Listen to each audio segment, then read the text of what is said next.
My name is Danica, and today I am doing a bit of a different video. I am in front of my partner's books because today I really didn't feel like filming in the closet. It just didn't seem as funny.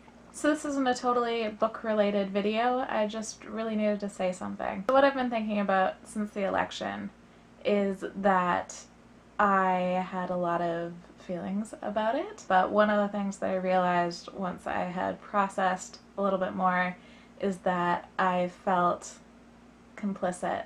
I'm Canadian, so I was watching this election really closely and I felt really invested in it because of my friends and family that are in the US and because Canada is so close to the US and so closely tied to the US that we are affected by what happens there, as is the whole world really. But as much as I was invested in it, I didn't feel like I was influencing it at all, and I didn't feel any responsibility around it because I don't live in the US and I can't vote in their election, and neither can most of the people I know in real life.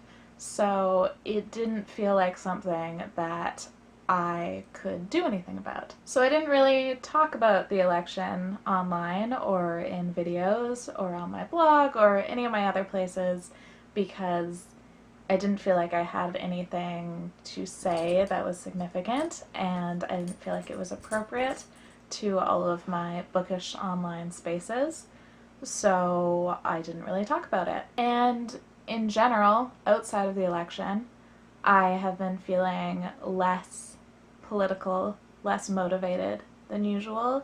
I was beginning to find the whole idea of activism tiring, and like you don't really accomplish a lot, and like maybe I don't really have the skills or the energy to do anything that really matters. So whereas last year I devoted my whole reading life to reading only people of color, this year I didn't really track what I was reading, and I wasn't really doing anything that I would classify as activism. I wasn't really prioritizing that in my life. And that's why I realized that I felt complicit and I felt like I had gotten complacent, because it's very easy for me to say that I don't influence other people and that my voice doesn't matter, but it does. It might not be a huge platform, but I have a bigger platform than most people in my life that I know. I have a YouTube video that has on YouTube a small amount of subscribers,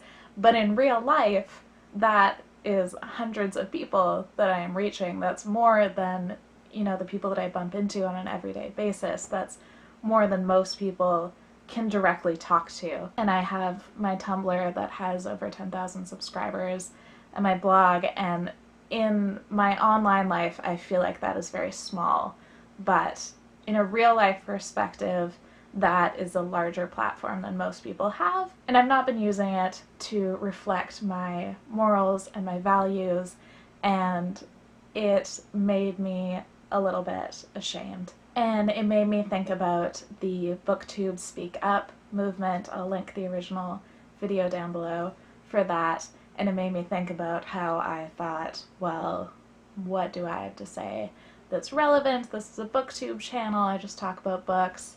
And it should be pretty obvious to everyone watching this that I am very left-leaning, I'm very openly queer, and it should be obvious what my values are. But I wanted to make this video because I think that the BookTube community and the book blog community, and probably most of us who are online on a regular basis, underestimate the influence that we have and the privilege that we have in being able to reach a lot of people at once. And yes, most of the people who follow my blogs or my YouTube channel or whatever are progressive, and I would be preaching to the choir, but at the same time it's something, and I could be using my voice to amplify other marginalized voices.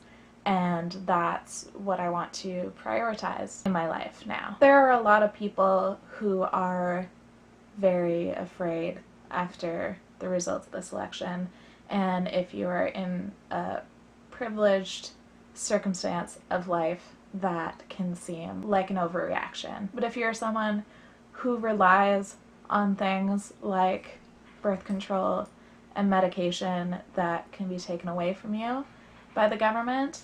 If you are someone who relies on immigration policies to be able to be with your friends and family and partner. There are a lot of people who this has real everyday applications to their life. There are people whose immediate safety is threatened by Trump being in power. And the point I reached after I processed my feelings about this is that if you're in a place where you are not feeling personally as if your life is threatened, as if your safety is threatened, then you have the privilege to take up more of the weight of this fight. I think that now it is our responsibility to fight back harder against oppression and to realize that there are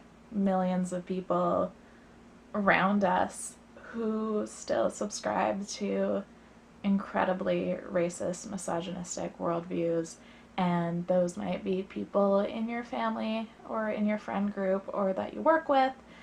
And if you don't feel personally threatened and unsafe, then we should be confronting those people and trying to change those beliefs, because I think that that's how we make progress in the world. I think especially white people, we have the biggest responsibility to educate other white people, because it was definitely white people who made this happen and who elected Trump, including white women, which is astounding. If you are in the booktube community, if you are anyone who has any kind of platform online, I really encourage you to use that platform to represent your values.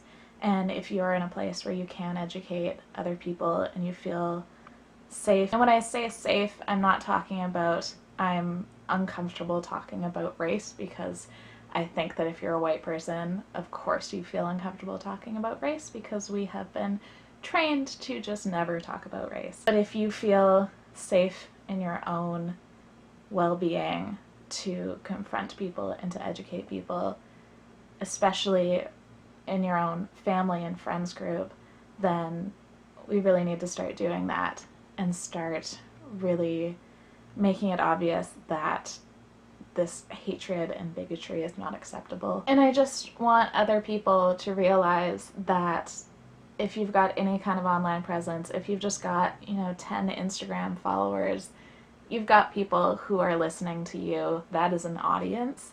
And I would really encourage you to think about the responsibility of having an audience, and think about the fact that you do have a voice, and that the way that we change society is by being loud and continually fighting. And I really think that it's up to us to change what stories are being told, and that's what we're talking about when we talk about books and reading. We're talking about the stories that we tell as a society and the stories that we think matter. And when we talk about the stories we think matter, we're talking about the lives we think matter. So diversity is not just a buzzword, it's not just a trend, it is something that really profoundly affects the world. And if we're not prioritizing telling stories about people who are people of color and queer and disabled, then we are saying that those stories and those lives don't matter and aren't as significant, and we absorb that narrative. And once you tell that story enough, then you believe it in a way that you think that electing someone like Trump makes sense. So just recognize that as small as you might feel online, every story matters, and the voice that you have can affect the stories that are being told. And even when we're just talking about books, those are books that can save people's lives and that can change people's minds and that can eventually change a society. Let me know in the comments how you're feeling. And if you have any questions, and if you ever feel like there's some sort of social justice concept that people talk about that you don't understand and you feel like you're going to get attacked if you asked about, feel free to message me or email me. I am happy to explain things as best as I can. I know that a lot of people kind of hold these beliefs that they are willing to challenge, but they don't want to seem stupid or racist or whatever online, so they just keep silent. I just want to put out there that I am really happy to talk through things with you. If you want to know why people are angry right now or scared, or if you just have any questions about social justice things that people talk about, I don't have all the answers, but I'm happy to try to point you in the right direction or just talk through it with you, because I feel like that's something I can do, something I'm happy to do. Thank you for watching this. Thanks for letting me get it off my chest, and I'll see you later with more book videos. Bye.